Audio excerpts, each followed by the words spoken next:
Um, what is it like selling a property in America? If I was a seller and I'm looking to put my house on the market, what's the process look like over there? Yeah, it's a very good question. So, if you were in the real estate industry in the US right now, you would be hearing about, and it's very interesting, Andrew. You would be hearing a lot about commission lawsuits that are happening at a very large level. If you just go into, Inman, which is one of our big trade kind of like organizations here, or organizations, magazines and networks, or anything right now, you're seeing out there that real estate and the way that we do it in the US is a little bit under attack.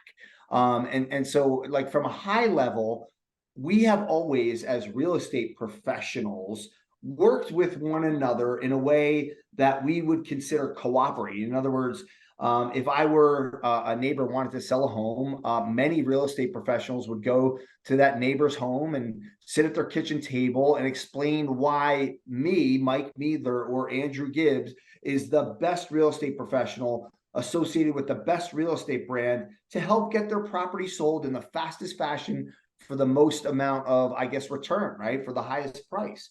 And what we've always done here in the States is always collected a commission, and that commission is a percentage of what the home usually sells for. So the listing agent was very much in control of that process.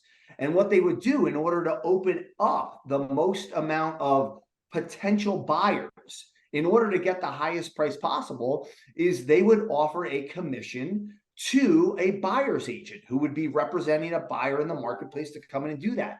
And that very process is under attack right now. And I know, in many places in Europe and around the globe in Asia, it's not like that. That's not the way that real estate is necessarily transacted or done. And that process is literally under attack by, big class action lawsuits that are happening here in the U.S.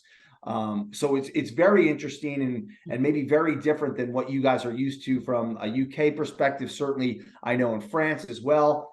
But we believe that this kind of process where people are working with one another is the best for not just the selling consumer, but also the buying consumer, in order to have professional representation throughout the process.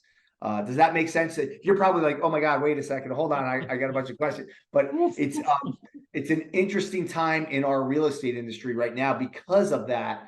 That cooperating process, which has happened here for years, since real estate has really started here in a formalized way, is Yeah. now a little bit under attack.